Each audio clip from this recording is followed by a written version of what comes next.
हे फ्रिक्स, स्वागत है आप लोगों का हमारे चैनल में। दोस्तों आज हम लोग जानने वाले हैं वेनम के बारे में, मगर कोई ऐसा वैसा वेनम नहीं, बल्कि सबका बाप गॉड वेनम के बारे में, जो किंग इन ब्लैक नल का हिस्सा नहीं बल्कि उसका उल्टा गॉड ऑफ लाइट है। और सच मानो इतना पावरफुल है कि इसके सामने सेंट्री भी एक बच्चा है, और उसके साथ नल की घमासान फाइट देख के तो आप शॉक्ड ही हो जाओगे। सो इस वीडियो को मिस बिल्कुल मत करना और आखिर तक देखना। मगर बता दूं कि इस वीडियो में king in black comic series की क्लाइमैक्स और फाइनल बैटल को लेके एक बहुत बड़ा स्पॉइलर है, तो अगर आपको दिक्कत है तो तुरंत ऐसे भाग जाओ, क्योंकि यहाँ पे हम लोग क्लाइमैक्स और फाइनल बैटल की कहानी जानेंगे और सच बताओ बड़ा मजा आने वाला है। सो न पका के बिना किसी की चाट के शुरू करते हैं आज की वीडियो।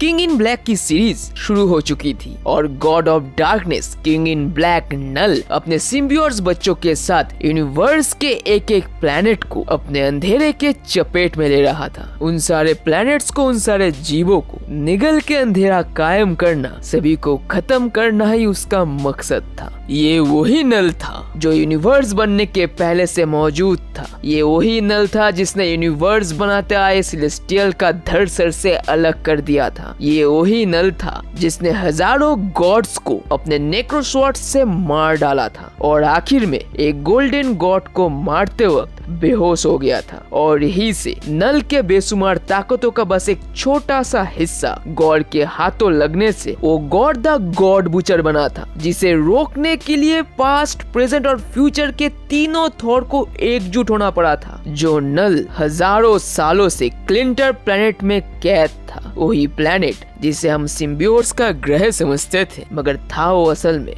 नल का प्रिजन।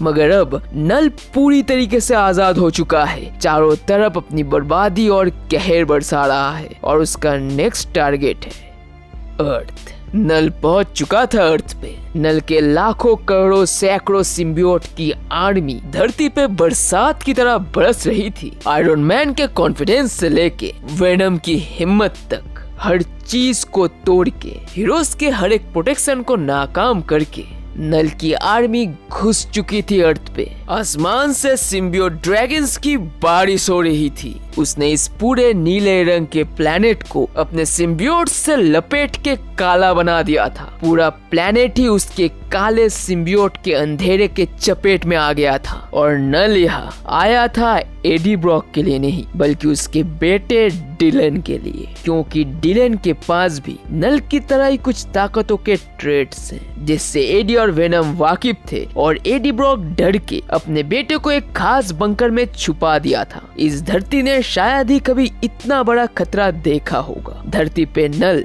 एक ऐसा बड़ा थ्रेट था जो उन्होंने इसके पहले कभी फेस नहीं किया है, जिसे रोकने के लिए धरती के सारे सुपर हीरोज, एक्स-मेन से लेके मैग्नीटो तक, फैंटास्टिक फोर से लेके एवेंजर्स तक, इतना कि वाकांडा के राजा से लेके अटलांटिस के नमोर तक, सभी एकजुट हो चुके थे। मगर फिर भी नल को रोकने की हर एक कोशिश बेकार थी। सुपर हीरोज हार रहे थे, इंसानों का खात्मा हो रहा था और एक एक करके हर एक शख्स सिम्बियोट्स के चपेट में आ रहा था और नल के सिम्बियोट आर्मी का हिस्सा बन रहा था। हर तरफ सिम्बियोट मंडरा रहे थे, चाहे वो जमीन पे चिपचिपे रेंगते हुए हो या आसमान में उड़ते ड्रैगन्स, और सबसे खतरनाक सिम्बियोट्स से मुड़े हुए सिलेस्टियल्स। नल के आर्मी में सिलेस्टियल्स भी थे। जी हाँ, क्योंकि नल ने सिलेस्टियल्स को भी बीट करके उन महान खतरनाक गॉड सिलेस्टियल्स को अपने सिम्बियोट्स से लपेट के अपने आर्मी में ले लिया था। और यही चीज काफी थी ये समझाने के लिए कि नल कितना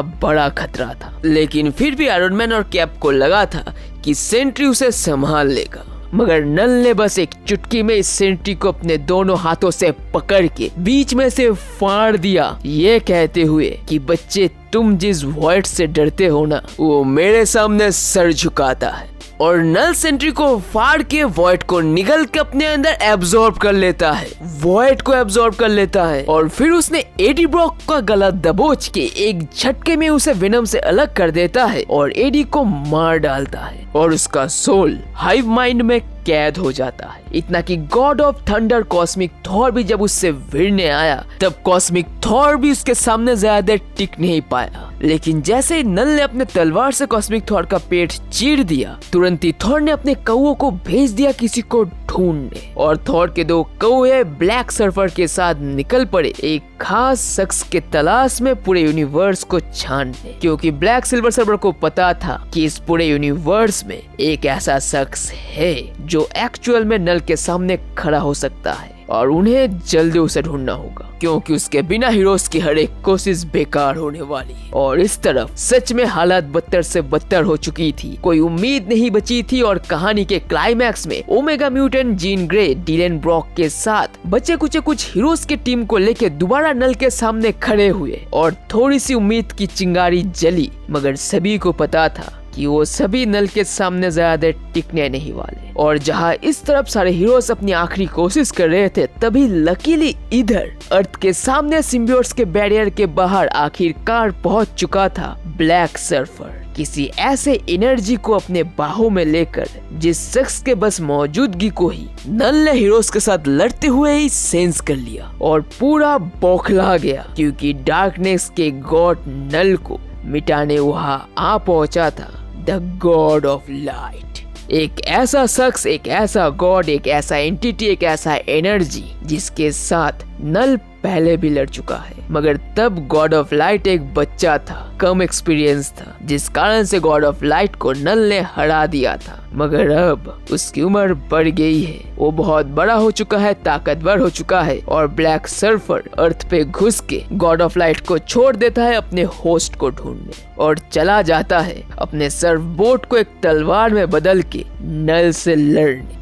और इस तरफ हमें जो पता चलता है वो सर घुमा देने वाला था, क्योंकि light energy the God of light और कोई नहीं बल्कि कैप्टन यूनिवर्स है, जिसे हम लोग इतने सालों से गलत नाम से पुकारते थे, एके यूनिपावर, एके एनिग्मा फोर्स। जिस लाजवाब ताकत वाले लाइट के एंटिटी को एक होस्ट की जरूरत पड़ती है और उसे एक्चुअली हम लोग जिस नाम से जानते थे, जितना पावरफुल समझते थे, वो उससे भी कई ज्यादा है। वो खुद गॉड ऑफ लाइट है। और सबसे बड़ी सच्चाई जो हमें पता चली वो ये है कि गॉड ऑफ लाइट भी एक गोल्डन सिम्बियोट लाइक बीइंग है, जो नल का हिस्सा नहीं बल्कि उसका उल्टा सिम्बियोट है। और यूनिवर्स में एक्चुअली 2 तरीके के सिम्बियोट्स है, एक जो डार्कनेस से बिलोंग करता है और दूसरा जो लाइट से बिलोंग करता है। और असल में जब सेलेस्टियल्स के हाथों यूनिवर्स की रचना हुई थी और नल बौखला के अपने नेक्रोस्वर्ड से सारे गॉड्स का खात्मा करते जा रहा था, तब कुछ सदियों बाद उसका सामना गॉड ऑफ लाइट से हुआ था। डार्कनेस का गॉड नल का उल्टा जो गोल्डन कलर का लाइट सिम्बियोट एक होस्ट के साथ बॉन्ड होके नल को एक जोरदार टक्कर दिया था और उसके साथ खूंखार बैटल में नल बेहोश हो गया था और गॉड ऑफ लाइट हार गया था। मगर वह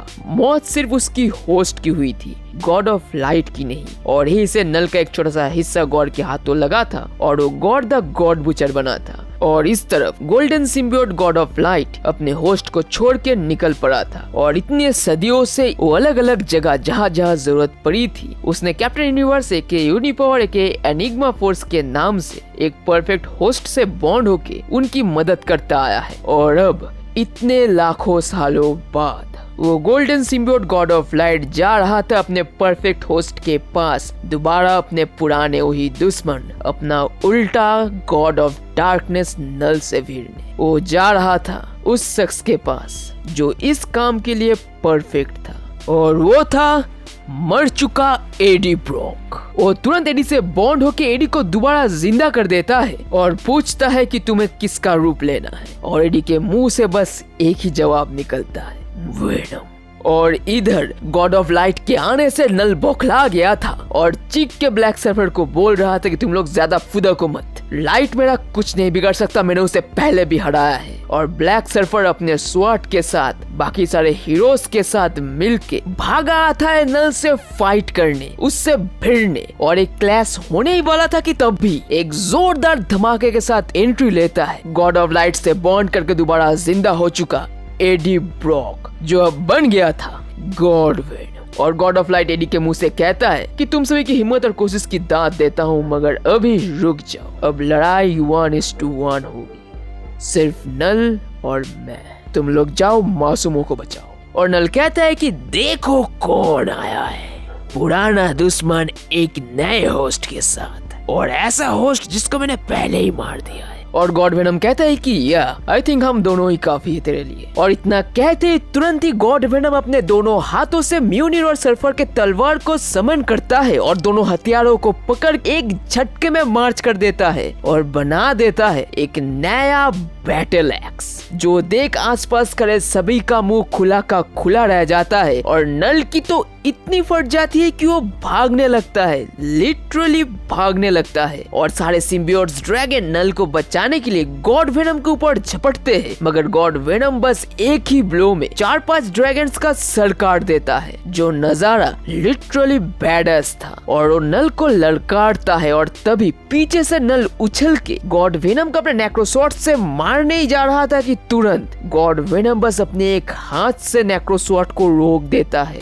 और सिर्फ रोकता ही नहीं, बस अपने टच से स्वॉर्ड को धूल बना देता है, जो देख नल का दिमाग खराब हो जाता है कि तुमने ये किया कैसे, क्योंकि नेक्रोसॉर्ड एक ऐसा हथियार है जिसके नाम से इस गैलेक्टस और सेलेस्टियल्स डर जाते हैं, जिसके एक वार से सेलेस्टियल्स से लेके बड़े बड़े गॉड्स तक मर सकते हैं। और गॉड वेनम ने बस एक टच से उसे धूल बना दिया, मगर गॉड वेनम कोई जवाब ना दे के नल का गला दबोच लेता है और कहता है कि अब कोई स्वॉर्ड नहीं, कोई ड्रैगन नहीं, सिर्फ तुम और मैं। तुझे डार्कनेस चाहिए था ना, मैं दूंगा तुझे। जिसके जवाब में नल कहता है कि तुझे क्या पता डार्कनेस के बारे में। और तभी एक बड़ा सा सेलेस्टियल गॉड वेनम के ऊपर हमला करता है, मगर गॉड वेनम उसे भी बस एक ही वार से काट देता है और घूम के नल को दबोच के अपने बैटल एक्स से काट के उसके बॉडी से सिम्बियोट कवर एक झटके में उतार देता है, जैसे बिल्कुल नल ने एडी के साथ किया था। और बिल्कुल वैसे ही वो बेबस नल को दबोच के ऊपर से नीचे फेंक देता है और दोबारा पकड़ के उसे धरती के बाहर सन में ले जाता है उसे मारने। इस पूरे हादसे में नल को समझ में नहीं आ रहा था, उसे यकीन नहीं हो रहा था कि ये सब कैसे हो रहा है, कैसे कोई कैसे उसे मार सकता है। वो गॉड वेनम को पूछता है कि तुम मुझे मार नहीं सकते, डार्कनेस को खत्म नहीं किया जा सकता, अंधेरा हमेशा जिएगा, डार्कनेस हमेशा रहेगा। और एडी कहता है कि बुलशिट, मुझे कोई फर्क नहीं पड़ता, this is for my son Dylan. और गॉड वेनम नल को पकड़ के मार देता है। वैसे मुझे नहीं लगता कि नल मरा होगा, जो भी हो। और फिर क्या, हैप्पी एंडिंग। धरती पे सभी नल के सिम्बियोट्स से आजाद हो जाते हैं, इतना कि सिम्बियोट्स खुद भी उसके हाइव माइंड से आजाद हो जाते हैं। गॉड वेनम धरती पे वापस आता है, एडी अपने बेटे डिलन को हक करता है और डिलन के बॉडी में हाथ घुसा के वो अपने बेटे के बॉडी से नल के हिस्से को बाहर निकाल के खत्म कर देता है। और पीछे सिल्वर सर्फर और थॉर के पुकारने से बैटल एक्स टूट के म्यूनिर और सर्फर बोर्ड अपने अपने मालिक के हाथों में आ जाते हैं। और गॉड ऑफ लाइट तुरंत एडी से अलग हो जाता है, क्योंकि फिलहाल उसका काम बस यही तक था। और वो golden symbiote God of light जाने के पहले कह जाता है कि एडी, अब तुम्हारा यहाँ से एक नया रोल स्टार्ट होता है, तुम अब से एक नए कैरेक्टर हो। और तभी एडी का ओरिजिनल वेनम सिम्बियोट उससे बॉन्ड हो जाता है और कहता है कि मैंने तुम्हें ढूंढ लिया एडी। मगर तुरंत ही बाकी सारे सिम्बियोट्स एडी को फॉलो करने लगते हैं, उसे घेरने लगते हैं, जिसका जवाब सभी को ये मिलता है कि वॉइड के नल को मारने के बाद, सिम्बियोट्स को आजाद करने के बाद, अब वेनम एके एडी ब्रॉक बन चुका था नया हाइव माइंड। वो बन चुका था नया सिम्बियोट गॉड, नया किंग ब्लैक। मतलब अब से एडी ब्रॉक किंग ब्लैक है, सिम्बियोट्स का गॉड है, नल की जगह अब उसकी है। और भाई साहब, ये कहानी सच में बहुत एपिक थी। जिन लोगों को डिटेल में जानना हो या पूरी सीरीज अच्छे से देखना हो तो काफी सारे यूट्यूबर्स ने अपलोड कर रखा है, देख लेना। और जो लोग गॉड वेनम के अलावा बाकी पावरफुल वेनम्स के बारे में जानना चाहते हैं, वो लोग ऊपर वाले वीडियो में क्लिक करके देख सकते हैं। और अगर आप लोगों को पावरफुल सिम्बियोट्स के बारे में जानना है तो नीचे वाले वीडियो में क्लिक करके देख लेना। सो फिर मिलेंगे अगले वीडियो में एक और मजेदार कंटेंट के साथ, और तब तक के लिए स्टे ट्यून्ड, स्टे सेफ, अपना फैमिली का ख्याल रखना, दूसरे का चक्कर में मदद करना, because you are a freaking super hero.